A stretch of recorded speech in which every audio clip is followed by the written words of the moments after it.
Yeah, so this, I think, here it is. It's not space, but,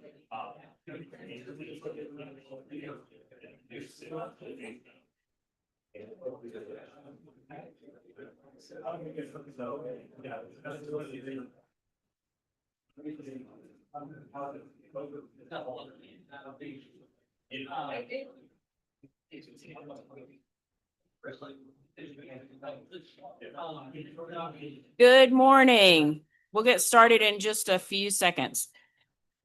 Ready?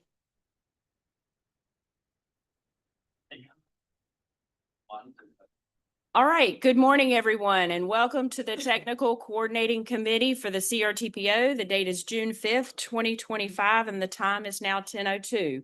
We'll do introductions starting at the table to my left, and then we'll go into the audience starting to the left. Aaron Tucker, Town of Cornelius. Heather Maloney, Town of Huntersville. Marley Henning, Bicycle Focus Area. Sophie King, Town of Morrisville. Matt Kirkendall, City of Statesville. Emily Hines, Village of Wesley Chapel. Bjorn Hansen, Union County. Todd Huntsinger, Indian Trail. James Kelly, Town of Waxhaw. Bryson Hester, City of Monroe. Justin Russell, Town of Stallings. Travis Johnson, CRTPO. Liz Babson, City of Charlotte. Dan Lever, Charlotte General Services. Ryan Horton, Katz, MTC Rep. Diane Thomas, Public Health Focus Area. Anil Praniker, NCDOT Division 12. Gwen Cook, Mecklenburg County Park and Recreation. Andrew Golden, Town of Davidson. Sean Epperson, NCDOT Division 10. Dana Stujenki, Town of Matthews. Sheldon Turner, Mecklenburg County Air Quality.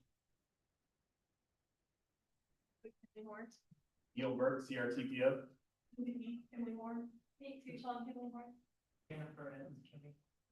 Charlie Swanson, NCDOT. Martin Kendall, Charlotte DOT. Emma Stogner, Cats. Jason Lawrence, Cats. Kelly Goforth, Cats. Andy Grimsey, Central Line. Susan Pascal, Moda. Andy Mott, Cats. Stonebone, Cambridge, Cats. Bob, CRTPO. Andrew Babb, Baldwin, Maine. Theo Thompson, CRTPO. Jennifer Stackers. Snyder, CRTPO. Ryan Goldberg, CRTPO. Terrell Leonard, CRTPO. CRTPO. All right, thank you. And again, welcome. Our first item is to adopt today's agenda. Are there any changes to the agenda? Yeah, I'd like to recommend that the TCC report on I-77 South be moved to the end of the agenda. All right, thank you. Any other changes? All right, may I have a motion to adopt today's agenda with that change to move the I-77 South Working Group update to the end of the information items? So moved. Second. Thank you. All those in favor say aye. Any opposed? All right, that carries unanimously. Our next item is the consent agenda.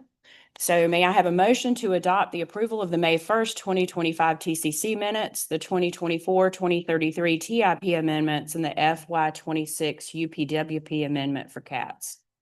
So moved. And a second? All those in favor say aye. Aye. Any opposed? All right, that carries unanimously. Moving into our first and only business item, we have Neil Burke and Allison Flewitt to come and present to us on the 2055 MTP. Good morning. So this is an action item before the TCC this morning, and it is to recommend that the CRTPO board open a public comment period on the draft fiscally constrained project list. If that is approved by the board, the public comment period would begin on June 19th and conclude on July 19th. So the agenda for this presentation, I'll give a brief overview of where we're at in the MTP development schedule.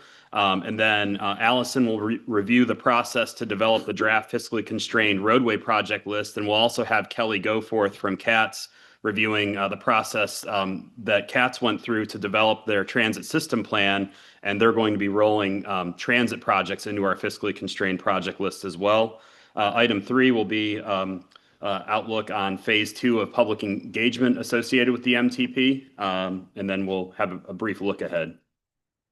So the schedule, scenario planning, as well as the revenue forecast for the 2055 MTP wrapped up in the first quarter of the calendar year. We are working on finalizing the congested corridors associated with the congestion management process, and we'll be asking TCC members to verify strategies associated with those congested corridors this summer. We have a draft fiscally constrained project list, so that's really the outcome of the project evaluation process. And then I mentioned the second phase of public engagement we anticipate to begin this month, and then the third phase of public engagement, which is really focused on the draft report, will be later on this calendar year. And then the consultants are going to be starting work on preparing the 2055 MTP document this summer. So I'm going to go ahead and turn it over to Allison Fluitt. She's going to provide us with an overview to develop the fiscally constrained roadway project list. Excuse me. Thanks, Neil. So this serves as kind of an update and a conclusion to the process for the development of our fiscally constrained project list. And you all have had the opportunity to hear kind of the midpoint of this process leading up to where we are right now. But in broad strokes, this began with our project submission window that opened near the beginning of the year, where our member jurisdictions had the opportunity to submit projects for our roadways. These were both corridor projects, intersection projects, and interchange projects. We've then gone through a project evaluation process, which we'll talk about a little bit more, and then finally looking at that draft fiscal constraint determination. A little bit more information about that schedule. That Tier 1 evaluation began in March of this year. We then progressed to our second tier of evaluation into April and on to the beginning of May. And then the fiscal constraint determination process, which was based on the combined Tier 1 and Tier 2 scores, and then balanced against our horizon year anticipated revenue. That happened in May. So we've arrived here with our draft fiscally constrained project list into June. At this point in time, we're presenting that to this group as well as the board later on this month. And we'll be taking that recommended draft project list into our public comment period in summer of this year. So as we think about the process that was embedded within those areas that I'm talking about, that essentially allowed us to begin with our roadway ranking review committee, reconcile our project submissions, just making sure that we had all of our details correct with our member jurisdictions, going into the Tier 1 and Tier 2 evaluation process, cost estimation for those projects, and ultimately that fiscally constrained projects list. I mentioned the overall time frame for that. Embedded within that was our roadway ranking review committee meeting throughout that process from March until May. As you can see, their activities included looking at the project submissions, going through the Tier 1 scoring. We spent a lot of time together with the Tier 2 scores, and then ultimately walked through that draft fiscal constraint determination as well. And that was incredibly important for us because as we think about the role of the R3C, which is what we kind of called the RRRC, because that's really hard to say, what they were really doing for us was threefold. We were looking for some consistency and efficiency in our project scoring, and also helping to understand some of that geographic representation. And when you see the folks that actually comprise our roadway ranking review committee, which I have on the next slide, you'll see that we deliberately looked for folks from across the region to help make sure that we had that geographic understanding. As we went through these, we're truly going through every one of our projects. So we wanted to have that uniform look across all of the projects. And that's what that consistency element brought to us. Also, there's a quantitative project oversight. Some of our evaluation scores are qualitative in nature, meaning that we all kind of needed to look at them together as a committee to understand how we were going to assign a score, but others are going to be more quantitative in nature. And that's where we're pulling data from some of the data sources that we have available to us from the region. This group provided us some oversight when we were looking at that to help ensure that that scoring was being appropriately applied. And then finally, coordinating with some of our member jurisdictions to address any project-specific questions that came up as we went through the process. I mentioned the members of our R3C. We did have a variety of jurisdictional representatives from across the region. We did also have Martin helping us out with the Metro Atlanta regional model and many of the questions that came from that process, NCDOT and CRTPO participation as well. Thinking about the roadway project submission process, we've talked about this previously with your group, but we had starting this with sorting into our expected STI categories. We had over 200 projects. So as you can imagine, this is quite a bit of work when we're thinking about how we actually went through this project scoring process. But it is important that we had these geographically separated because this applies specifically to those different revenue categories that we have for each one of these. I think you all are very familiar by this point with the two-tiered scoring process, but this was at the heart of what we were doing. Looking first at those tier 1 criteria, those are more quantitative in nature, looking at congestion, safety, and accessibility to employment.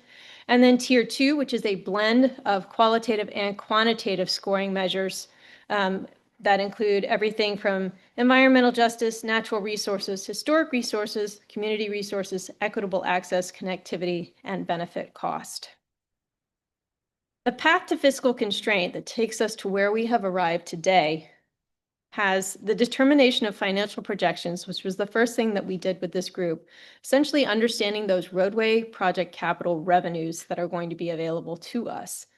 Once we had our roadway project submissions from jurisdictions, we were able to then go into that project scoring process, which we did in collaboration with the R3C. We then compared that prioritized project list to our available roadway financial projections.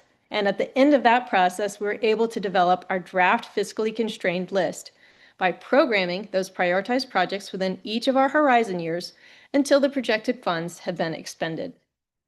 I do want to spend a minute to talk about our project cost estimation process as well, because this is an incredibly important part of what we were doing.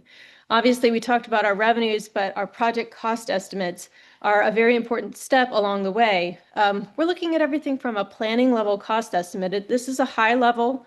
When we're talking about the MTP, in many instances, we don't know much more than we may be widening a project. We may know the number of lanes that are going to be involved. So we don't have a ton of information at this stage. However, we want to be sure that we are able to come into this with as confident of a look at what those cost estimates could be. So we first start with that NCDOT planning level cost estimate. Those are data that are provided to everybody across the state. We then actually looked at what was done within the 2050 plan, kind of a gut check. Where do we have projects that are actually similar or exact in nature? So we did that comparison. Then we worked with our NCDOT partners a little bit further to understand for some comparable cross sections, comparable project types, what are we actually seeing happen right now? What's being implemented right now, and what do those costs look like? The intent of doing that was to understand if we needed to make further adjustments to account for maybe some recent increases in some of those cost levels. And what we found was that in many cases, we did in fact need to make some adjustments to account for some increases in costs that we were seeing for project types. And so that resulted in some updated cost estimates that had been developed. Finally, we compared our evaluation, compared that to the adopted revenues, and then assigned our projects to available horizon years. A couple more details about that fiscal constraint process. We were looking at our 2045 and 2055 horizon years. Now, as you all may recall, we also have a 2025 and 2035 horizon year. We did not look at those with the R3C. The reason being is that the projects that come from those actually come directly from the STIP. So we are doing a one-to-one alignment with what you all have in the STIP because we know that those funds are essentially already accounted for from what you have within your STIP. But we looked at those assigned projects in 2045 and 2055 based on the revenues that were available in those areas. Any projects that were not able to be funded with those funds were placed in our unfunded vision. We did want to make as many efforts as possible to fund as many projects as possible.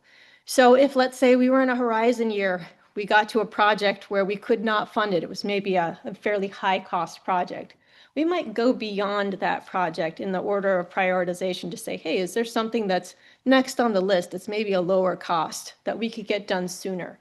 Again, it's always nice to try to do as much as we can as quickly as we can. Something to note, we used a 4% inflation rate to scale our project costs to future years. Some of you all may recall that when we developed our revenues, we actually looked at a 2% annual growth rate for our revenues. So what we're talking about for inflation for costs actually does outpace what we're looking at for those revenues, which is consistent with what we have typically been seeing across the state and across the country. And when we were considering alternatives, and I'll just give a little bit of context on this, when the roadway project submission process was open, we did give folks the option to submit more than one alternative for a certain project. So for instance, someone may have looked at an intersection for a project versus an interchange for a project. What we did as a general rule was that when we were considering those two alternatives for a project, the higher scoring version of that project was what was ultimately advanced for our fiscally constrained project list. So we tried to be very consistent in the means in which we were applying those decisions. So that kind of brings us to the summary of how all of this is stacking out in our draft fiscally constrained project list. And we'll just quickly run through this by our geographic areas. So starting at the statewide level, we do have for our first horizon year, 2045, 11 projects, and you can see we have each of these broken out by the numbers of intersections and interchanges, and also the numbers of corridors. I will note that this is unique. This is a change for you all for this MTP round in comparison than what you have done in past MTPs, bringing in the intersections and interchanges. We found this to generally have been a benefit for us this time around because we were able to accommodate some more of those intersection projects in particular, as those are often lower cost projects. So that did often result in us having a greater number of projects that we were able to account for within the fiscally constrained project list, all in all. But again, coming back to what we're looking at here, we had 11 projects accounted for in our first horizon year and an additional 7 projects accounted for in our second horizon year. Going to Region E, we have 13 projects in our first horizon year for a total program funds of $1.25 billion and 7 projects in our second horizon year for a total of $1.54 billion.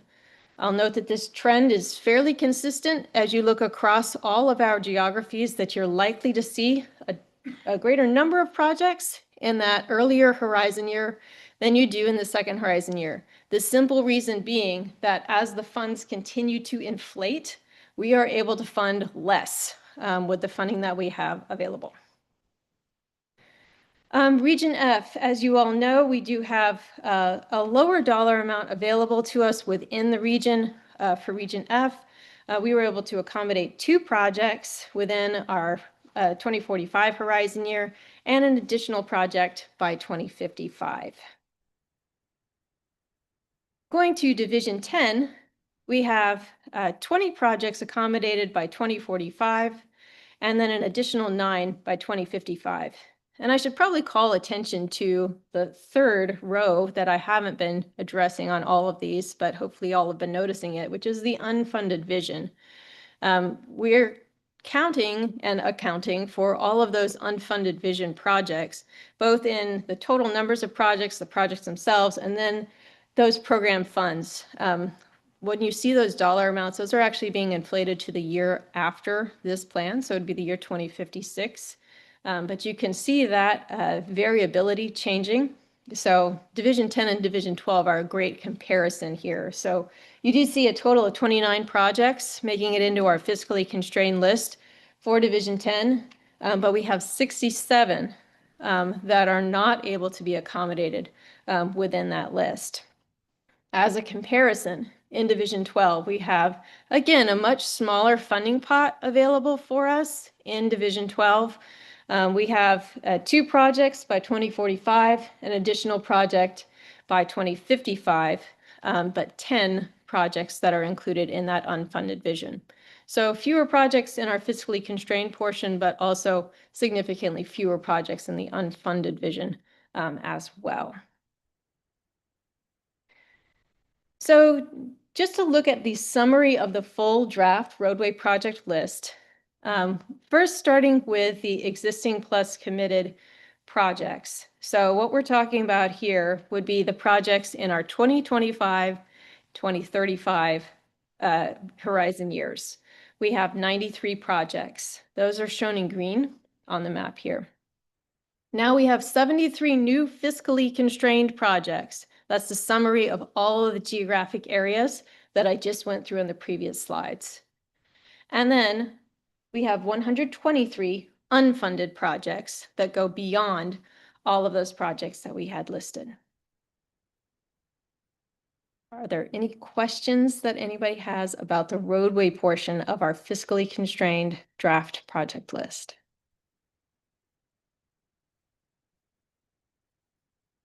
All right, at this time, I'm going to turn things over to Kelly.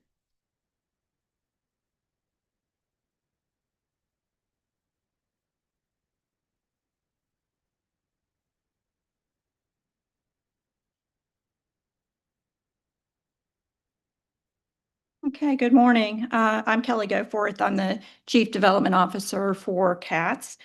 And this morning, I'm going to just briefly review the process that CATS undertook to update our transit system plan and develop our fiscally constrained transit project list. So over the past 8 months or so, we have followed this process shown here to develop an update to our transit system plan. And that plan includes both our Better Bus program as well as our Rapid Transit Corridor System Plan. So last fall, we updated and confirmed our goals and objectives through a public engagement process, as well as updated our financial model with updated capital cost estimates, O&M cost estimates, and revenue projections. We then developed 4 fiscally constrained scenarios, and they had variations on the transit mode as well as the length of the project in our transit corridors. And based on the analysis of those 4 scenarios and a public input process, we developed recommendations for the Metropolitan Transit Commission on the updated transit system plan, along with an implementation strategy and schedule. As I mentioned, throughout this process, we had a robust community engagement effort, and that included a project-specific webpage for the plan update. 26 community and stakeholder meetings were held since January, as well as 8 pop-up events at our community transit centers to get input from our riders. We hosted 6 public meetings that had over 125 attendees, as well as over 480 viewers of the virtual public meeting, which we posted on YouTube. We did outreach to over 150 community organizations and over 75 neighborhood groups. And we advertised this in a variety of ways, traditional methods, newspaper ads, as well as electronic, social media posts, e-blasts. We did riders alerts on our bus and rail vehicles. We also had printed materials in libraries and at community centers, flyers, yard signs, radio ads, and these articles. So we really had a very wide-ranging and significant effort to get public input on this process. And as a result of that, we staff presented our recommendations to the Metropolitan Transit Commission at their April meeting, and it was adopted by the Metropolitan Transit Commission on May 28th. It included an update to the transit system plan along with a fiscally constrained implementation strategy. It included the Better Bus program with improved frequency, service expansion, microtransit program across the county, as well as bus stop amenities. And it also included phased implementation of the rapid transit corridors, and those included in the fiscally constrained plan, the Red Line commuter rail from Charlotte Gateway Station to Mount Warren, the Silver Line light rail from the airport to Coliseum Ovens, the Gold Line streetcar extension from Rosa Parks Place to Eastland, the Blue Line extension from I-45 South Boulevard to Carolina Place in Pineville. And then we also noted that we would extend in the future light rail for Silver Line west to I-45 and east to Matthews and Blue Line to Valentine. And we would consider those extensions as funding allows. So we'll continue to evaluate the feasibility of those within the funding constraints and implement enhanced bus service in the interim.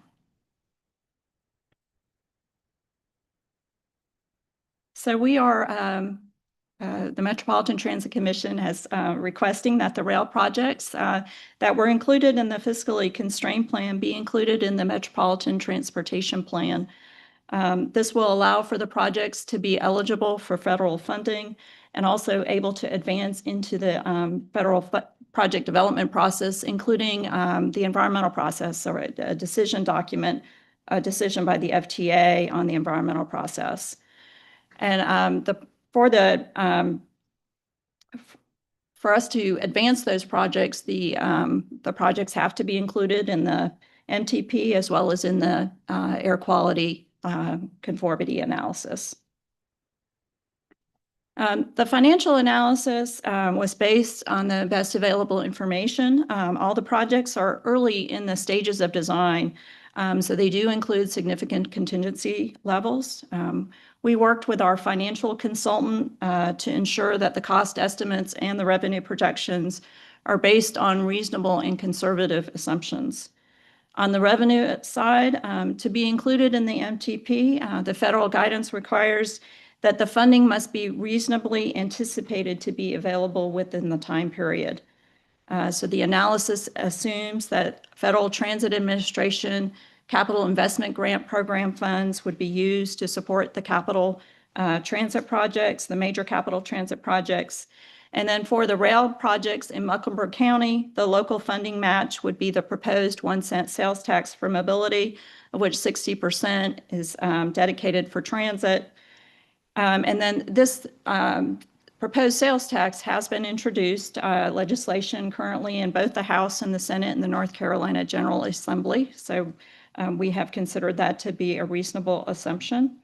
And then for the portion of the red line within Iredell County, the financial analysis assumes a local funding match with sources to be determined, could be existing or future sources.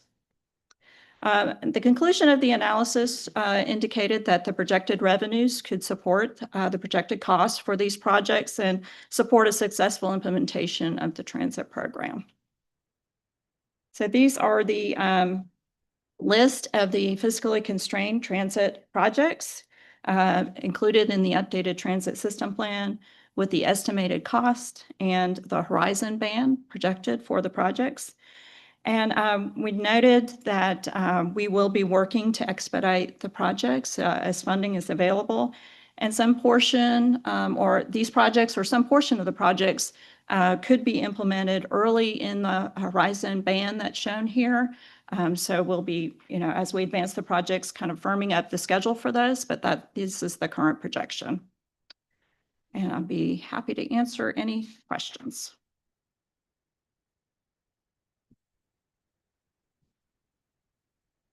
So I'm just looking for Silver Line for the town of Matthews. Is that in the horizon year going all the way to Matthews, or is it ending at Ovens? says Ovens, airport to Ovens, so. That's correct. In the fiscally constrained plan, the Mhm. silver line is from airport to Coliseum Evans. So we've noted that we will be studying that further, the potential to extend it, looking at other funding sources. But right now, the financial plan is for the silver line only to Coliseum Evans. So if there's a change in, if there's a change in the political will and it does get funded to Matthews, is this easily amended? Or is this something that I have to vote no to now? Yeah, I think our process would be to request an amendment to the Metropolitan Transportation Plan for the revised project. And the MTP is updated and amended on a regular basis. So that would be our anticipation. Okay, thank you. Mhm. All right, thank you.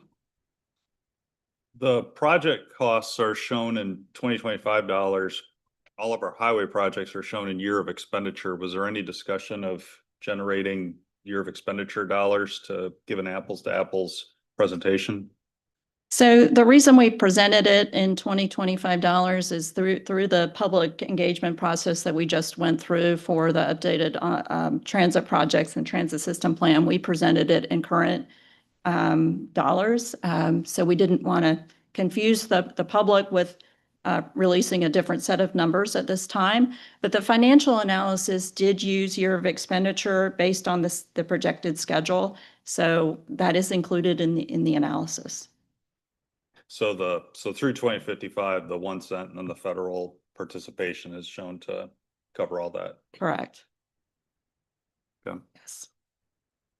And another observation about the highway projects, particularly the division tier. We have a lot of, well, we don't have a lot. We have a few higher cost division tier projects, and those are our most near and dear dollars. And so I fear us getting into a too big to fail situation with these projects that we're just, once we open up the quotes and find out how much things actually cost, that we're going to be in a, kind of a death spiral of fewer and fewer projects getting delivered. And I hope that we could consider some way of developing refined estimates for our next cycle so that we could get more precise projects that are probably more deliverable, particularly at the division tier.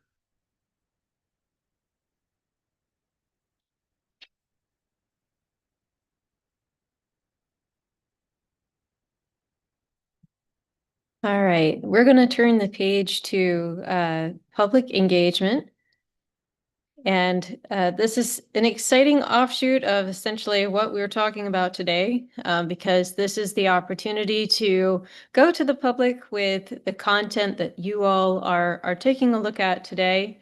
As you're aware, we have had a previous phase of public engagement for the MTP. That was our opportunity to talk about initial transportation needs and really set the stage for what the MTP is intended to do.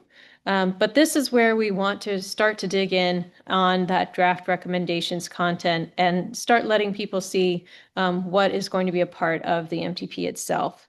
So we're going to be highlighting what we heard in phase one, just so that folks can see that there is that feedback loop and that we were incorporating that as a part of where we are now, showcasing the process to date, and then informing the public how the fiscally constrained project list was identified. The targeted public comment period has been identified as June 19th through July 19th. The activities for phase two are going to comprise interactive mapping as well as digital surveys. So there will be a significant online component to this. But part of how that's going to be disseminated is through an in-person component with a lot of different pop-up events. There's also going to be a continuation of our equity focus groups. We did have a series of equity focus group meetings in phase one, and so we are putting those groups back together and excited to reconnect with those groups in phase two as well. What you see on screen here are a list of the potential pop-up events that have been identified for this round of phase two engagement. I will just invite our participants from Iredell County. We are still looking for opportunities to connect in Iredell. So if there are any engagement events that you believe would be a great fit to host a pop-up location in that area, please let us know, and we'll be happy to look into that as well. So at this point, I'll turn it over to Neil to wrap us up. Thanks, Allison and Kelly. So before you is the requested action of the TCC to recommend that the CRTPO board open a public comment period on the draft fiscally constrained project list. If the board approves that, again, the public comment period would begin on June 19th and close on July 19th. And then this would come back, the public comments would come back to the TCC along with the final action to recommend to the board in August that they approve the fiscally constrained roadway and transit project list. So rather long presentation today, but a lot of content to get to you regarding the roadway project process and what CATS is undertaking with the TSP. So at this point, we're happy to take any questions that you have.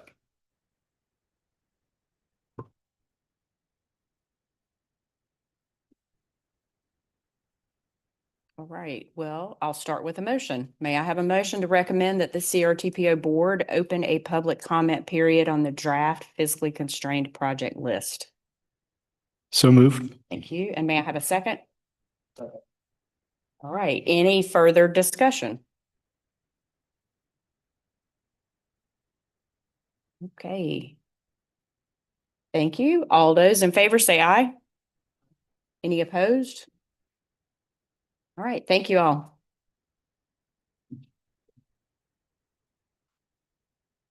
And now we're going to hear from Bob Cook and Richard Denbo on our staffing and resources study, phase 2. Morning, everyone. Rich will be handling most of the discussion today, the presentation today. I just wanted to provide a brief intro as to what this is all about. If you've been involved with the TCC or CRTPO for a little while now, this might seem like a case of deja vu, and there's a good reason for that. This is a second phase, as is noted on the agenda. The first phase was completed in 2019. And we're conducting this phase for, well, 2 basic reasons. One is that it's part of our strategic plan under the goal continuously improve internal operations. It did suggest that we needed to conduct a phase 2 of the staffing and resources study. But probably more importantly, we finished the study in 2019, and then a short time later, everything changed with the pandemic. How we work, what we have to do changed as well in terms of things like the IIJA, Beyond 77, Connect Beyond. A lot changed for how we work. So with the original study, though, we had Rich conducting the workforce, leading that effort, and I'm very happy that he is back to conduct phase 2. Rich brings to us a lot of experience with MPOs throughout the country, having worked with the Association of MPOs at a national level, of course, for many years, and that MPO experience continuing with his work with Cambridge Systematics. So just a brief intro, and I'll turn it over to Rich to conduct the presentation. Oops.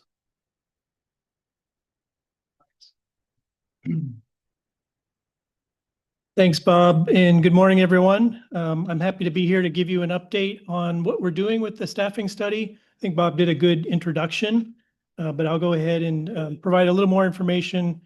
What I'm doing here today is what Bob asked, is to just talk about the study that we embarked upon recently, our approach to conducting it, what we expect to see as an outcome from the study, and then give you a little bit of our initial findings that we've had so far to date, and then Q&A at the end if you have any questions or discussion. So Bob mentioned a lot of why we're doing this, and he gave a little bit of background.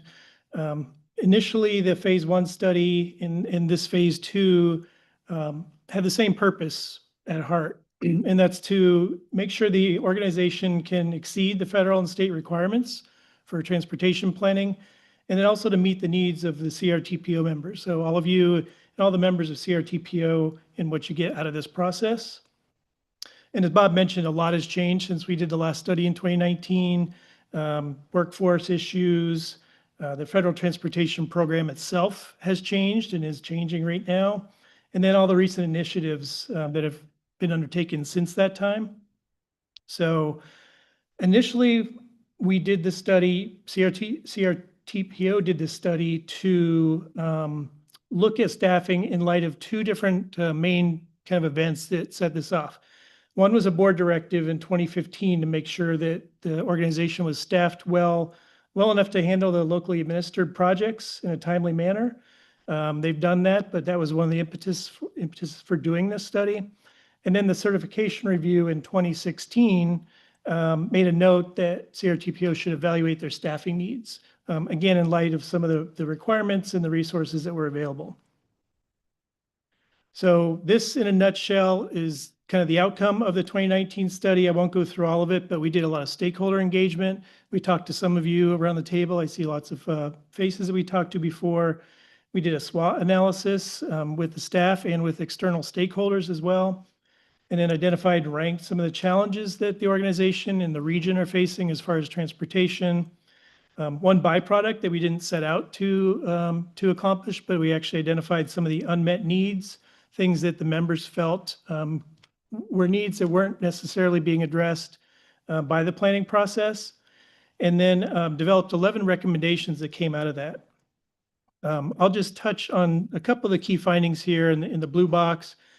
One of the things we took away from the first study was a strong feeling that CRTPO had great staff, did great technical work, and had this culture of excellence. That was actually one of the quotes that came up during the stakeholder discussions. So that was all good. That's a very solid foundation for the organization. There was a widespread recognition, and this wasn't a surprise, but it was at that time staffed to meet the requirements, but going above and beyond that and reacting to some of the day-to-day things was tougher. So that's what it set out to do, is examine those issue areas and develop those recommendations. They're here on the slide. I won't go through all of them, but essentially these 11 recommendations were boiled down from a much longer list. And then we ranked them according to expected impact and how much additional resources needs might be required, and then sort of categorize them on a time horizon of near term, midterm, and longer term. So Bob also mentioned the strategic plan that you undertook in 2021.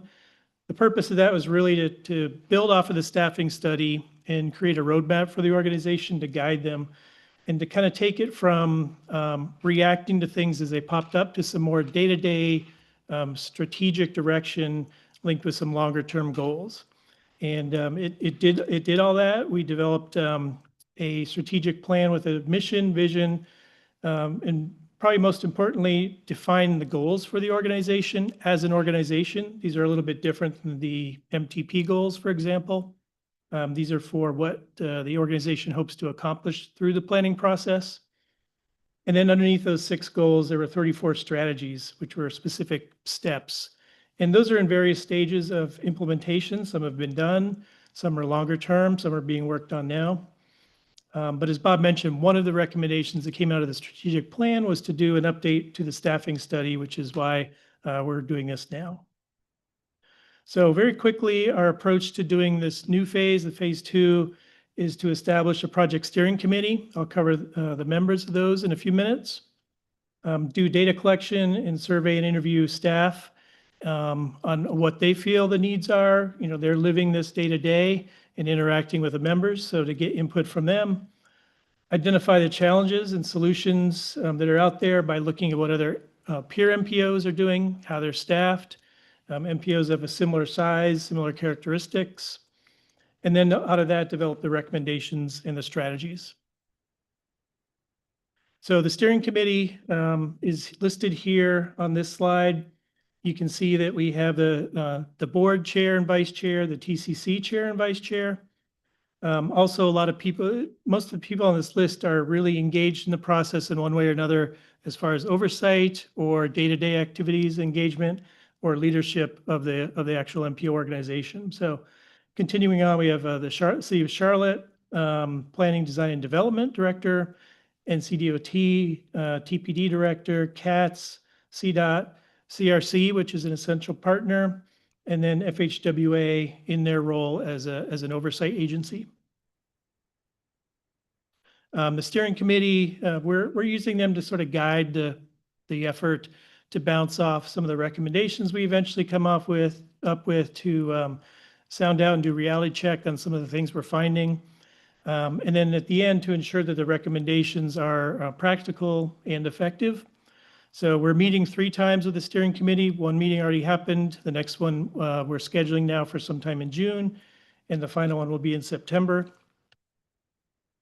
For data collection, we're really looking at existing conditions. So how are things working now? What is the workload like? What are some of the challenges and constraints? And getting a sense of that. And it's building off the previous staffing study and also the survey and interviews that I mentioned. We've interviewed the CRTPO staff and surveyed the staff. We had a staff workshop yesterday to go over those results and discover what we found collectively as a group. So that happened yesterday. That box should be checked by now. Then moving on to looking at the peer research and the research out there on transportation workforce issues.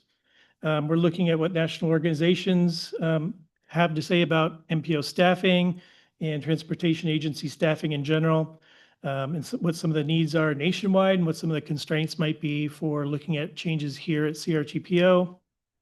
And then the peer research from MPOs that I mentioned. So we've identified some potential peers, and that's really what we're focusing on now in this phase of the study.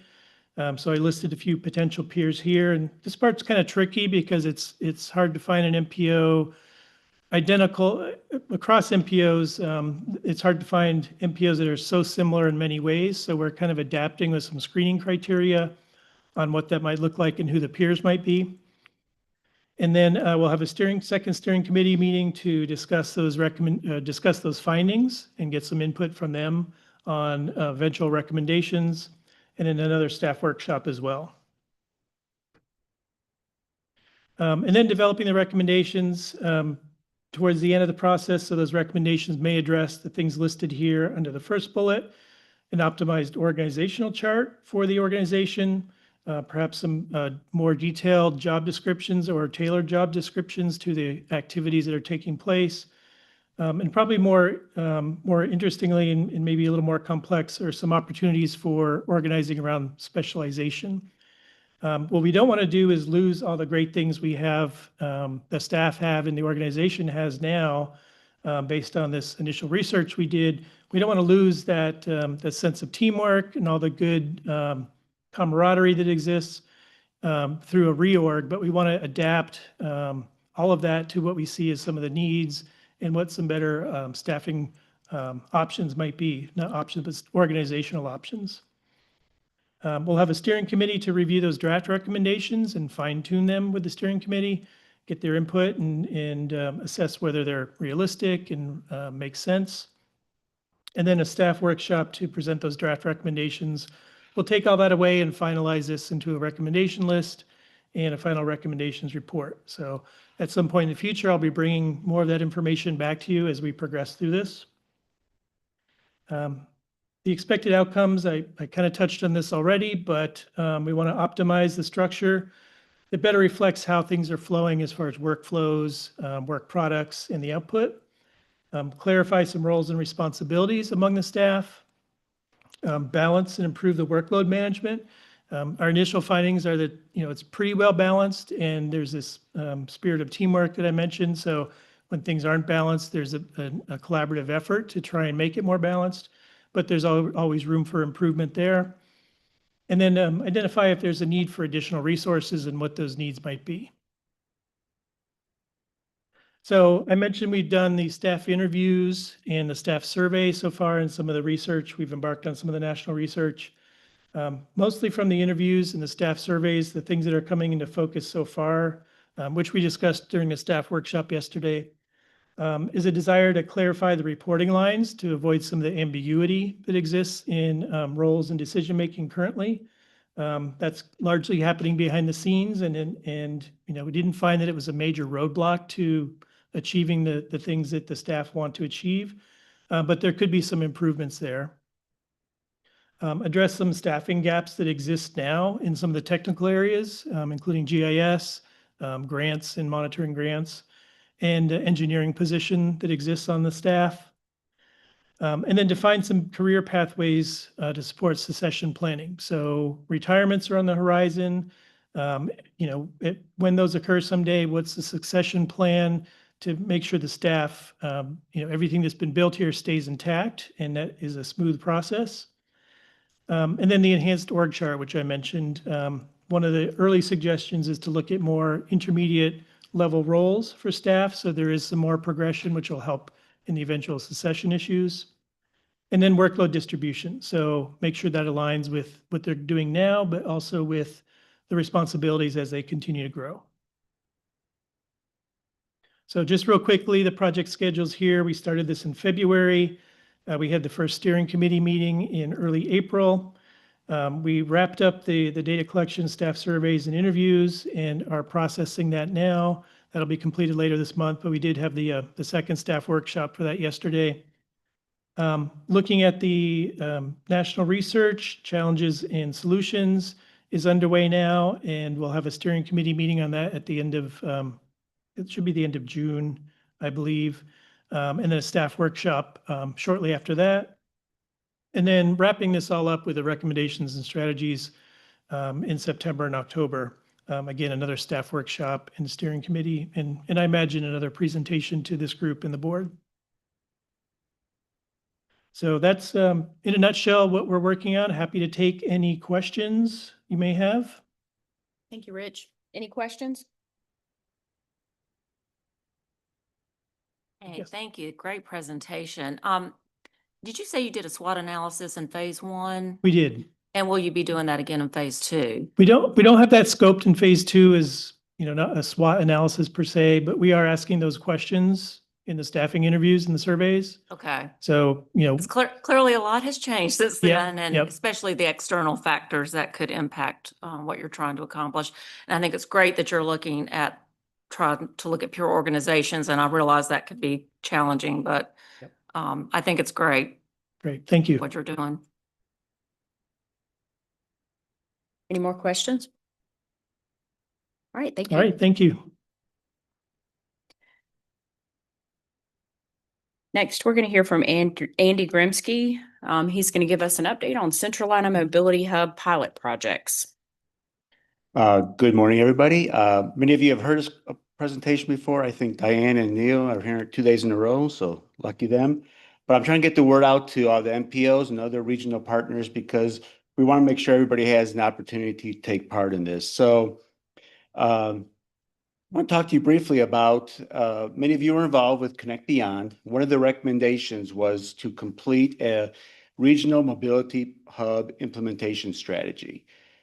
And what we did at the time of Connect Beyond, there were over 70 mobility hub locations identified. They were kind of general locations, mainly at areas where major roads combined or maybe different transit and so forth. So the first step we're going to do is we're going to refine that list. We're going to kind of do the analysis. We're not ranking them or anything, but we're just providing key information for each of those locations on kind of the different factors that make a mobility hub strong. So that's what we're just trying to do, so that will be available for all communities that have a mobility hub on the map.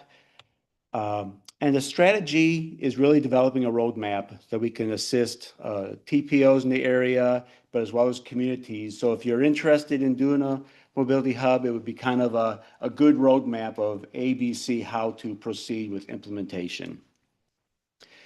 And while everybody loves the implementation strategy, I think the more important thing that hopefully you might be interested, as part of this, we are funding 4 pilot studies, and we're going to provide information to the communities that are selected to really see like what kind of information you may need to kind of jumpstart the mobility hub process in your community. It's not going to bring 90% designs, but really just the kind of the front end, some schematic level detail of what a mobility hub could consist of in your community. We may provide, it's really depending on what, and the application will we have, we'll kind of ask like what kind of services you need. If you pick them all, we probably can't do them all. There are limited funds for each community, but we kind of will work with you to determine like what's the most bang for the buck to kind of bring you information that you may need. So just real quick, the timeline, we have a Central Line Learns on June 26th. This is free to everybody. It's 1.5 hours. So if you're AICP, you can get 1.5 hours credits for free. So please consider doing it. It's going to provide you a lot of information about basics of mobility hubs, but it's also going to talk a little about the pilot study, and I'm going to take you through the application process so you're aware of it. So this June 26th. We anticipate it actually on Monday, June 30th or 31st, whatever that Monday is. That's when it will open. It will go through July 31st, which is a Thursday. Then we'll process and we'll have a selection committee the following week because we really want to kind of keep this moving. So I'll get the word out. I'll probably get word out to the MPOs to distribute to all the members, but we'll try to get the word out as much. But just keep in mind, very end of June through the month of July for application. And we anticipate that as soon as we can kind of refine the task with individual communities, hopefully mid-August, end of August, we can then through about next March, the plans will be developed. So again, I have a flyer that I'll pass out, but there's multiple ways of signing up. You also just go to the Central Line page and go under events, but it's really great, hopefully a good opportunity. So please consider it. Mobility hubs come in all different flavors. So just because you don't have light rail or major transit, the mobility hubs serve all kinds of needs. So please consider it. And if you have any questions, please reach out to me directly. There, it's also on the slide. Keep it, not after 9 o'clock at night. That's my home phone. But anyway, please reach out to me. We kind of talk if you have any questions. I really want to get the opportunity to everybody. So with that, if you have any questions, I'll be happy to answer that, or please email me, call me, however you want to get hold of me. Thank you, Andy. Any questions? All right, moving on. Next, we're going to hear from Emma Stogner. And she's going to give us an update on Coordinated Public Transit Human Services Transportation Plan. Welcome. Oh, thank you. Good morning, everyone. I'm Emma Stogner, and I'm a transportation planner on the strategic planning team at CATS. And recently, CATS has undertaken the initiative to update our Coordinated Public Transit Human Services Transportation Plan. Say that 3 times fast. I will probably shorten that throughout the presentation. But essentially, we would like the CRTPO to endorse the plan. So this is just an informational item today, but we'll be bringing it back next month. So I will try to keep the presentation short and sweet, comparatively shorter than the name. And so just a brief agenda. I'll go over the study introduction background, the study process that we underwent with our consultants, then the review of unmet needs and gaps that were identified with the public and with stakeholders during the process, and then also the recommendations that came out of the plan. So the study introduction and background. So like I said, CATS managed the study and the oversight of the plan update. This was a little bit of an off-cycle update. So typically the coordinated plan is federally required for our 5310 program, and it's updated every 4 years. The last update was in 2022. So we updated it a little early because of the new urban area boundaries that came out of the 2020 census, and also to improve our 5310 process. It's already been approved by the Metropolitan Transit Commission, and the urban area overlaps with 5 counties, spans multiple MPOs in 2 states, and contains a lot of the CRTPO area. So like I said, the coordinated plan, it's a federally required plan and is updated typically every 4 years, and it guides the process for the 5310 program. So CATS is the designated recipient of 5310 funds, which is funding for enhanced mobility for seniors and individuals with disabilities. And so this funding is apportioned every year by the federal government, by FTA, and it comes through CATS. And then we open a call for projects and take applications for to give it to subrecipients for projects specifically for seniors and individuals with disabilities. The role of this plan in that program is that it identifies projects that applicants can request funding for. And so it assesses the services currently available, identifies unmet needs, identifies coordination opportunities, and develops strategies, activities, and projects to address those needs. And these projects that when an applicant applies for 5310 funding, it has to be identified in this plan as a need. And so this plan helps guide the selection process as well for grant funding. And just to give you an idea of how much we get each year, so FY24, we were allocated a little over 1.3 million. And rural 5310 funding, which is if you're applying outside the urban area, it also goes through NCDOT. So there are other calls throughout the state, and there's a statewide pot for more rural areas. So previous plans, like I said, the most recent plan was in 2022. And this plan has a lot of similarities, but also a couple new added features. And then the other plan was from 2016 to 2021 timeframe. So the project schedule, it actually started off about a year ago. And we had a kickoff meeting with the project team and had a study review committee from people from several MPOs, from transit agencies, from NCDOT, IMD, anyone who would be relevant to this project. And there was a review of existing plans and demographic data. And so when the plan, it will be available on our website. It has a lot of data that may be useful, not only to people applying, but if you're a data nerd like me, you may just find it interesting.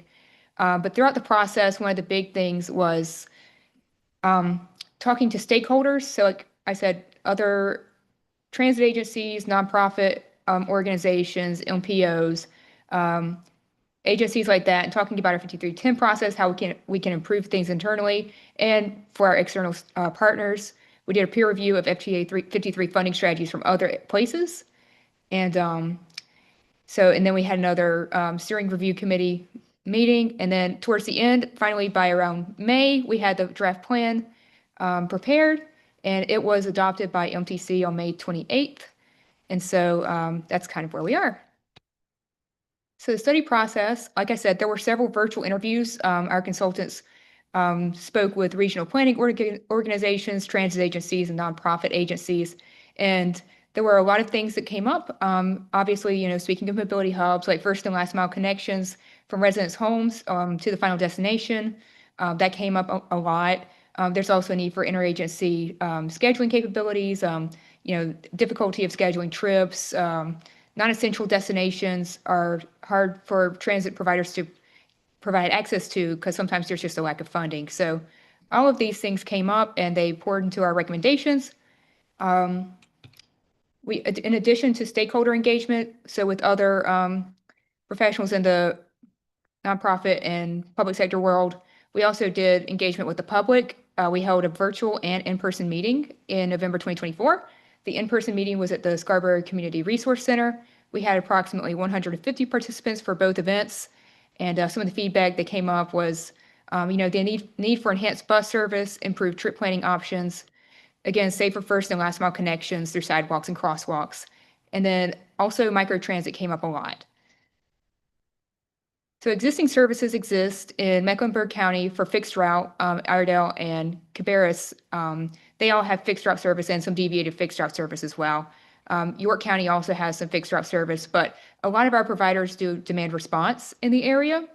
And so we tried to include, comments from all kinds of agencies.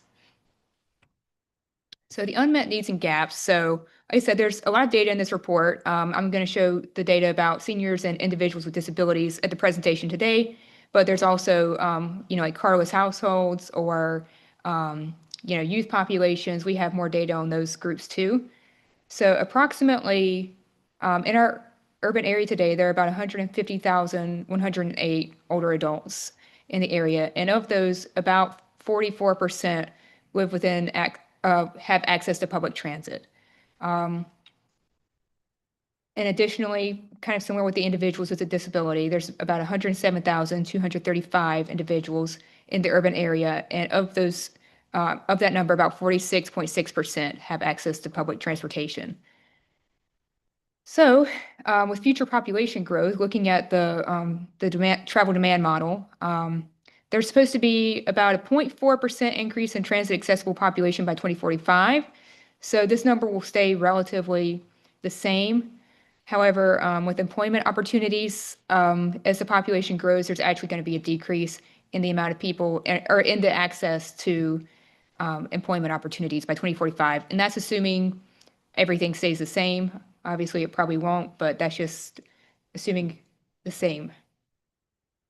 There's some key themes that came out of the needs and gaps assessment were, rising housing costs and continuous population growth and the possibility or the likelihood that there will be more people living outside the reach of fixed route transit. There's limited fixed route and deviated fixed route transit network coverage in the study area. There's a need for more drivers and vehicles. There's a need for improving communication between existing transit providers. And then another gap was, enhancing customer service experience through increased frequency and hours, mobility hubs, walking access, and information sharing. So the recommendations that came out, they were grouped into 5 big themes. The first being mobility management and agency coordination. So mobility management is actually a component of 5310 funding as well. So when subrecipients go to apply, they can also apply for mobility management funds. I'll talk about what that is in a moment. Service expansion, information sharing and customer service, connectivity and safety, and then microtransit. So mobility management is really about getting the riders the information they need and working together across transit agencies to deliver these services. And so, like I said, that's an eligible 5310 project. And so one of the recommendations in this plan is to establish and hire a regional mobility manager position, but also, invest in a unified regional demand response, scheduling software, scheduling regional fare interoperability agreement for ADA paratransit trips, invest in regional mobility hubs, and establish a paratransit working group as well to include demand response paratransit providers in one group. Service expansion, kind of self-explanatory, but supporting the acquisition of additional vehicles to enable expansion of fixed route and on-demand public transportation services, hiring and training additional drivers, expanding demand response services to have additional employment trips or more general purpose trips, reducing reservation wait times, and expanding client eligibility, and improving existing services for specific categories of passengers. Information sharing and customer service. This is kind of similar to mobility management, but establishing a regional information portal or transit information center was a recommendation of the plan. Enabling CATS STS trip payments through the CATS app was brought up with some of the public engagement. And actually with the fair city going on, that recommendation will be likely carried out soon. And travel training is an eligible expense for 5310, but implementing sensitivity training for transit operators, as well as potentially establishing a regional public transportation phone application. As far as connectivity and safety, improving pedestrian access and amenities at existing transit stops is crucial. And updating bus stops with ADA accessible, loading pads and safe and accessible walk access routes is critical. But additional recommendations were taxi voucher programs for seniors and individuals with disabilities, as well as volunteer transportation services program, or establishing one. The microtransit, the fewest bullet points, somewhat self-explanatory, but it's become a more common buzzword today. But a lot of people were excited about expanding microtransit services across the region. And there was also, especially among stakeholders, a strong desire to host a microtransit regional summit to share best practices and lessons learned because people want to learn more about it. So with that said, the plan was adopted by MTC on May 28th, and the plan document will be uploaded to our website shortly, where you can look at the plan in its entirety. It's a lengthy plan, but it has a lot of great information. And we'll be coming back to this group for a recommendation to the CRTPO board to endorse the plan. So we will have it ready for our next call, which will happen around August. With that, if you have any questions about it, aside from today, obviously you can reach out to me at my email here or my supervisor, Brian Horton, who's also on the TCC. And And I'm happy to take questions anytime about it, or if you ever need anything. But with that, I'll take any questions in the moment if you have them. All right, thank you. Any questions? All right. Okay, thank you all. Thank you very much for the update. Okay, moving on to our final information report. I'd like to welcome Brett Knipe and Carly Swanson to the front to give us an update on the I-77 South Working Group. And I'll start by saying congratulations, Brett, on your recent promotion. You might want to just share that information with folks in the room that may not otherwise know. And we're excited that you are going to continue in a leadership role on this project. Thank you very much. Hey, again, glad to be here with you guys again. I think we were here last in October to give you a I-77 South Express Lanes update. At that time, I was the Division 10 engineer. And as of last Saturday, I was fortunate enough to be selected to serve as the Western Deputy Chief Engineer for the North Carolina Department of Transportation. But as Liz said, I'm going to continue to work with our folks here and the whole team on the I-77 South project, because probably everyone in the room knows it's a very big project, right? It is the biggest project the state of North Carolina has ever contemplated. So it's going to take a full team. We do have a bunch of great folks that are working on it, including Carly Swanson, who's also leading the project really as the innovative project. Carly, I apologize. Yeah, I had it. So Carly is the innovative project director for the North Carolina Turnpike Authority. So I apologize for that. Botched that right off the bat. So again, we were here last in October to give you guys an update on the I-77 South project. We're going to go into detail about this here in a few minutes when Carly's portion of the presentation. But we did develop a working group along with the CRTPO board that was intended to develop some key terms and to really figure out the best way to incorporate local priorities into the I-77 South project. So we'll give you another project overview, remind everybody what this project really is, describe the corridor, talk about the project development work and the public outreach that we've engaged in since October. And then Carly will talk to you a little bit more in detail about the working group and the next steps in our process. So again, we're talking about I-77 South, just what we commonly refer to it as, but it's the STIP project number is I-5718. The project has been around for a very long time in our STIP, and it's been approved by the MPO as incorporated into many STIPs over the past number of years. But the corridor has been around in its current condition since the 1990s. And our traffic volumes and our demands in this region have certainly grown since then. I'm sure everyone is quite familiar with that. I'm sure you traveled the corridor and you realize that it is a very congested area, right? The project is, as I said, the biggest project we've ever contemplated. And it's because of the urban nature. It's 11 miles of an urban interstate widening. It's going to require the reconstruction of almost every interchange along the corridor. You can imagine what that would look like. So there's going to be a lot of orange barrels for quite some time to accomplish that work. Rebuilding bridges, very significant amount of work. And we think the project cost is going to be around 3.2 billion. And that's a big number. We did have to pull that number down from an even higher number by making some preliminary adjustments to our estimates to just to take into account some project development work that would have generally occurred later in our process. We were able to determine that maybe we wouldn't have to do things like replace the Tyvola Road interchange, but obviously big cost savings there. That's how we got down to this $3.2 billion number. And the way I've tried to describe this corridor to folks is it's really it is so congested that it's leading to these crash statistics that you see here. Our crash rates on the corridor are 2.5 times higher than in any other typical urban interstate. And Mecklenburg County in general, by the way, has the highest crash rates in the state, and it's all because of congestion. And so this project is as much a safety project as it is a congestion management project.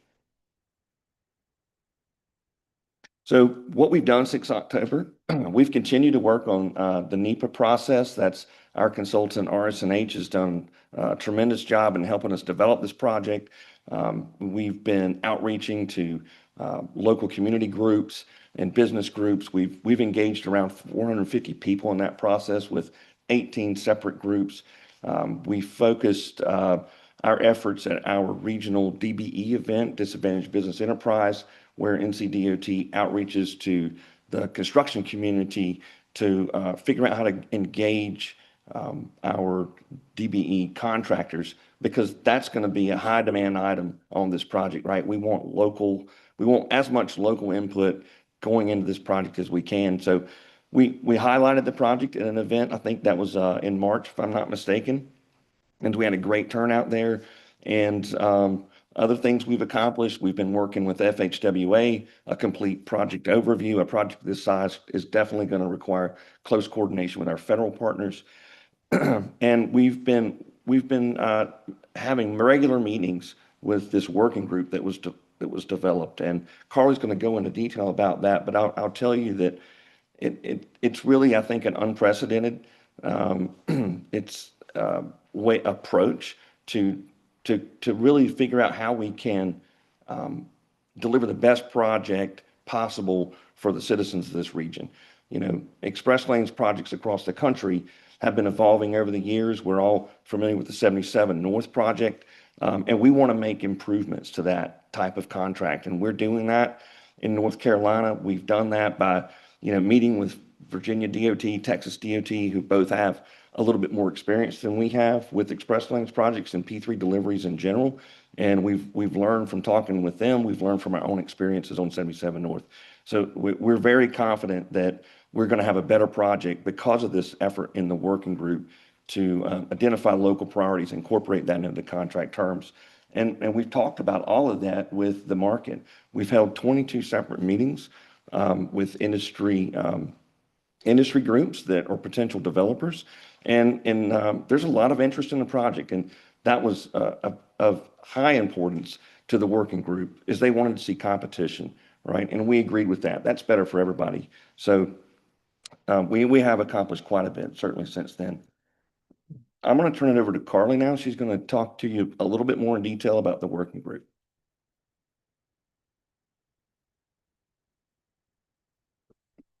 Good morning. As Brett said, I'm Carly Swanson from NCDOT. First, I'll walk through what the working group has been working on over the last 7 months. So late last year in October, CRTPO did request through an approved resolution for NCDOT to move forward with a P3 delivery process for I-77 South. So as part of that resolution, a working group was created. There are 12 CRTPO board members that have participated with NCDOT and the Turnpike Authority. And the goal was to develop project objectives and priorities to inform indicative contract terms. So part of that, the terms or the priorities that were identified are bulleted out here. So optimizing the utilization of express lanes and the general purpose lanes, encouraging a competitive procurement process to receive multiple fixed price bids, increasing transparency of the business through all phases of the project, from construction to when it opens to traffic, and providing benefits to transit. And as we worked through this process over the last several months, I will say these priorities that are bulleted out here are just a few of them, but we have been able to incorporate that into the key terms that we have worked through with the group. And also we've worked through a process that will encourage a competitive procurement process. You'll see a schedule that's listed out down here at the bottom. As mentioned earlier, through the approved resolution that really guided us in our next steps. So the CRTPO working group was created. We started our meetings in November, had 4 of those meetings, and I'll go through more of what was discussed at the meetings in a couple slides. We had our last meeting a couple weeks ago in May, where the group did finalize those key terms. And then earlier this week, we did share the key terms with the full CRTPO board. That started the 60-day review window of the key terms, and right now the department is on schedule to release an RFQ in August. And so I know a few of y'all in the room have been to a few of the working group meetings, so some of these slides may look familiar, but just to walk you through first a working group approach. The goal of the working group was to bring NCDOT and CRTPO together in a collaborative effort, establish clear project directives and objectives and priorities that will shape certain key commercial and competitive terms for the project. And so that guided us through our approach. And this is another slide that we shared throughout the meetings. It's a reminder that we do have 600 million in state funding that can go towards the project. So as we were identifying those priorities with the working group, we needed to make sure that the project's financial viability penciled out. So we have a project that is successful when it opens to traffic.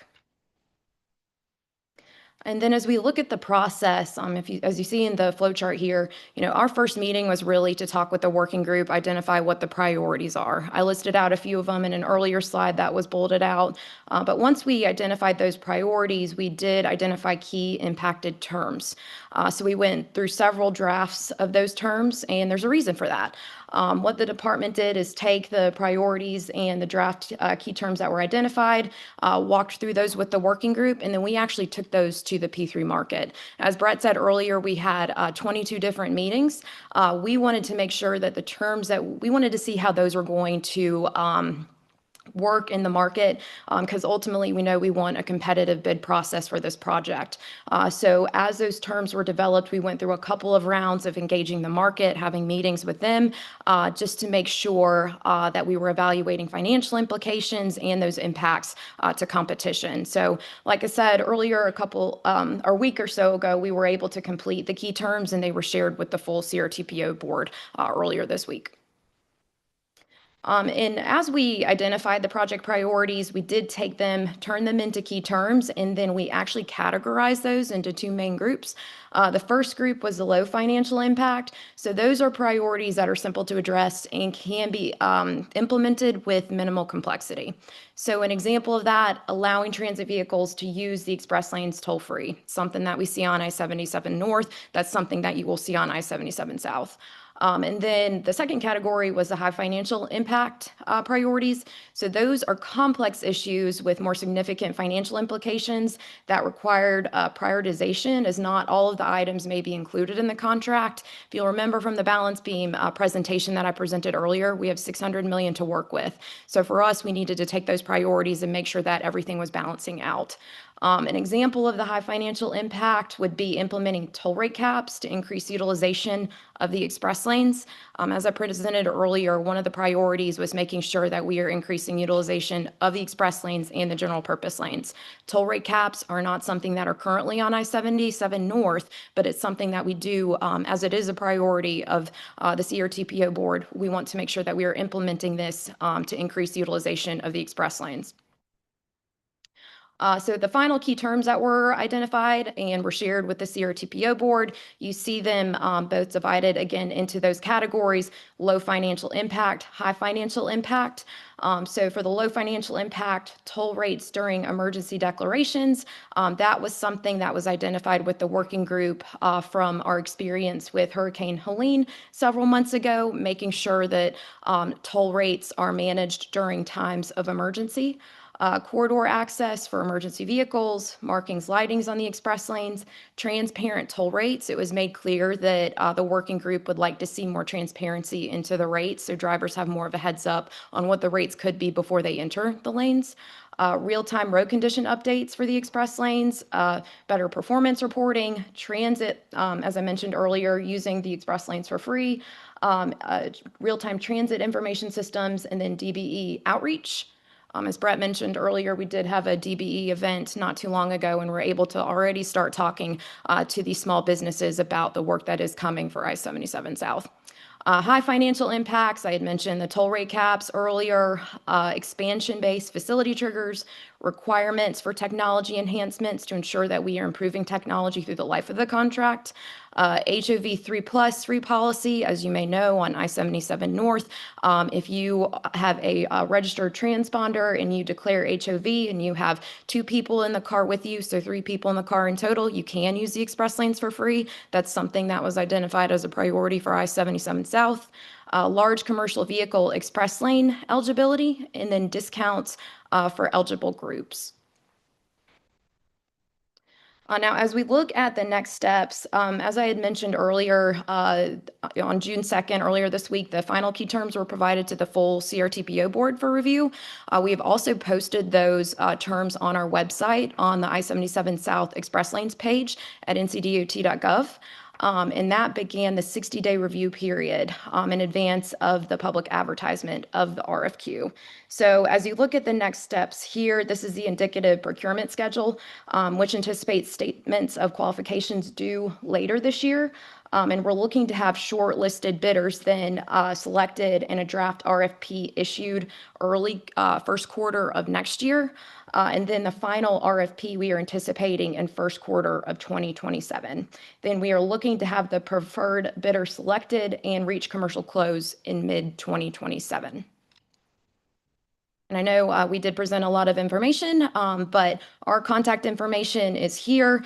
This is also the project website. If you go to ncdot.gov and search I-77 South Express Lanes, all of the project documents and the presentations that we discussed in those working group meetings are posted at that website as well.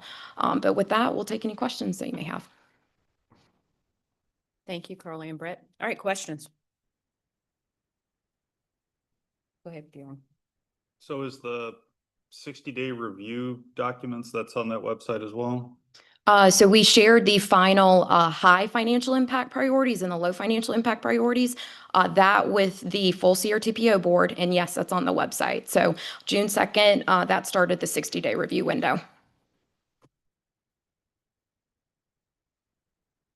Going back to the slide with the high impact items. I mean, I think like the utilization of the express lanes, discounts for eligible groups, et cetera. Like what are some details in terms of impacts to increase utilization, whether it would be a increase in North Carolina's contribution or just in or lack of consideration by vendors to actually do it if there were certain requirements for utilization. Was there any kind of feedback from these meetings you held? Yeah, so for toll rate caps, that has been something that we have discussed with developers. And, you know, we are looking to developers too for creativity when it comes to toll rate caps. There will be requirements in the RFQ, but in the conversations that we've had with developers, they have gone really well. They know that that's a priority for the CRTPO working group, so that's a priority for the department too. So that is something that, you know, as we get further into this process, we will, you know, talk through more of how that will work operationally. But how you'll find in the high financial impact category of the documents that are on the website, it lists through the different thresholds that have to be met for the toll rate caps.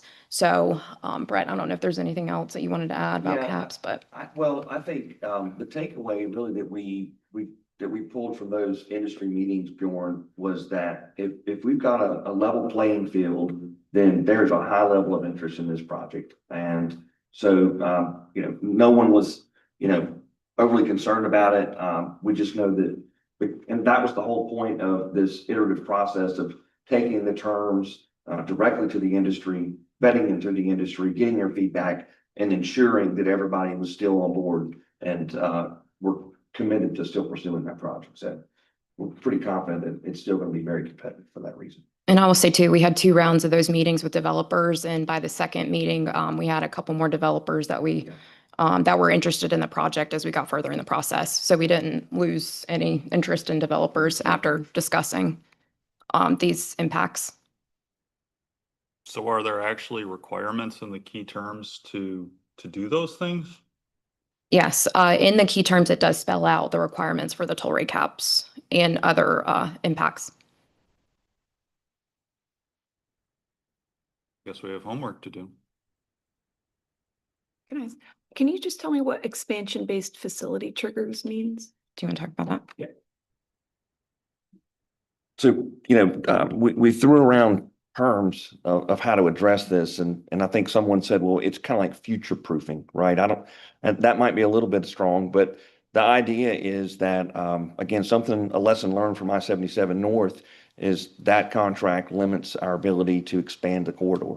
So we believe that there's a way to set up the contract such that we can expand the corridor in the future when demand arises, or the concessionaire group could expand the corridor.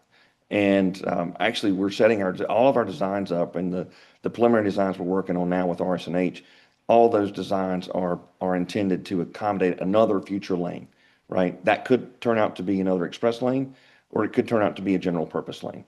But at the very least, it's a known quantity up front. So it's just another lesson learned that we wanted to incorporate into this contract. Will this be on our TCC agenda for July or August, if the time allows it, for us to review any comments that might be sent by CRTPO on this? Or for, say, CRTPO staff to have done a review of the terms to provide a report to us?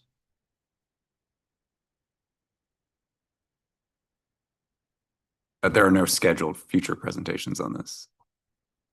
Can we request one? Because this is pretty important. The devil's in the details, and this is the time to review things like this.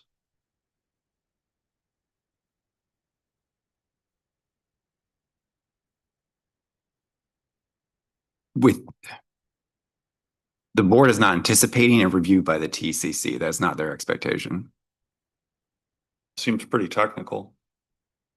Yeah, and so NCDOT is working with them with the Turnpike Authority to provide that detail.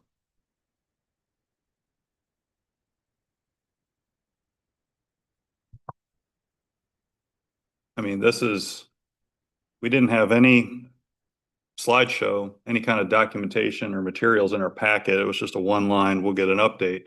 Now we're getting the update in real time. We have the 60-day comment period, but we're not getting any assistance to help review this and see what it actually means. Jordan, I would offer that if you're interested, I would be happy to sit down with you and go over any of this. Yeah, you're right. It is technical, and that's why we formed that working group. And I think that working group did its job very well. The folks on that board really began to understand what that whole balance beam slide meant, and I think that's probably what it all comes down to. Is we had to develop a plan that would allow us to have a project that would pencil out with the market and satisfy these local priorities. And those details are incorporated in all that information online, but I'd be happy to sit down with you if you want to talk about it. This isn't me. This is the region. So if we're fine with not having an official review, then I guess we're fine with that. But it seems like this is a really important juncture.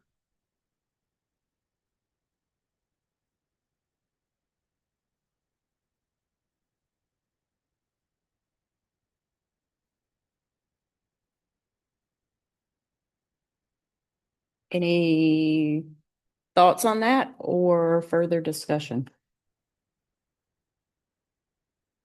Just a thought. How long has this already been discussed for? I mean, it seems like we've been discussing this for multiple years now, and a lot of technical review has already been done. The information is available online. I mean, how much longer is this going to be discussed? Yeah, you're right. The project's been discussed. I know, Brett and I have been, presenting this for a couple of years now. The working group has worked additionally 7 months. Right now, we shared the key terms with the CRTPO board. That starts the 60-day window, shared the schedule here too. We're hoping to advertise the RFQ in August, but, as Brett said, we're both available to talk through these key terms. They are on our website. We try to remain very transparent throughout this process and share information on the project page. But for us, we are here as resources if there are questions that you may have about those key terms.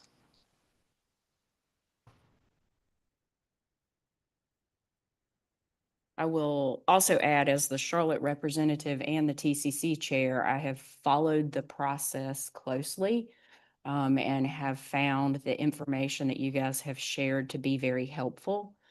And listened to the discussion from the board that participated in the process, and they all seem very engaged. There has been really consistent participation from our board members in those meetings. And I believe we're at a really good place. So I would like to thank NCDOT for making that opportunity at the board's request to give them a process that allowed our board members to participate and provide local input into the process that has led us to the point that we're at today. Any more questions or comments? All right, thank you, guys. Thank you. Okay, moving on to other reports. As always, you have your Division 10 and Division 12 project updates that are included in your agenda. Both Sean and Anil are with us today. If you have any questions for them following the meeting, feel free to grab them. We have updates from Roger with Transportation Planning. Sure. So I just have two quick updates. So NC by Train has public engagement out right now. They're seeking feedback on NC by Train service as well as expected improvements and expansions being planned. There's going to be a public engagement open house on June 10th from 5 to 7 p.m. at the Trinity United Methodist Church in Kannapolis. But there's also an online survey that will close on June 30th online. If you just search NC by Train public engagement, you'll be able to find it. But I also sent it to Travis if you can send it out to the TCC as well. And the other thing is the 2025 NC Bike Walk Transportation Summit registration is now open. It will take place on September 7th to 9th at the Hickory Metro Convention Center in Hickory. So for more info, you can go to bikewalknc.org, and that's where you can register as well. I don't have any other updates. Thank you. Great, thank you. Curtis? Curtis? No Curtis. All right, do you have an update for Curtis? Just the bike ped work group will be meeting this afternoon. They'll be talking about the 2055 NTP active transportation tool. So that'd be a big thing to tune in for. And additionally, we'll be talking about the prioritization 8.0 bicycle and pedestrian project lists. So both those discussions will be happening this afternoon. So look for your participation. It's also a remote option if you are unable to attend in person. All right, thank you. And next, I think, is from you. Yep. So it's two updates. First, the update to the draft STIP and the tip and the STIP for the 2026-2035 has been released by NCDOT. We'll be working to update the project website on CRTPO.org to align with the new update. There's been some slight modifications to some of our project schedules, and so we were waiting for the comparison spreadsheet to be shared. So we will be updating that project list and sharing any delays or increase in time on that spreadsheet. And then in addition, we're still working through prioritization 8.0, which will be submitting here by the end of September. As mentioned, we're going to be talking about bike ped at the bike ped work group. Additionally, aviation, rail, and public transit lists are preparing to be updated. And we will be sharing more information about the highway project lists at upcoming transportation staff meetings. As you know, we have the priority list for the MTP, which shows which projects we have allocated for the upcoming horizon year. So for that highway list, we need to align our submittals with the proposed MTP highway lists because that was the funding caliber years we have selected. So we'll be sharing updates coming up at transportation staff meetings, working towards the opening of the public comment period on all of the prioritization 8.0 project lists. Does anyone have any questions about either item?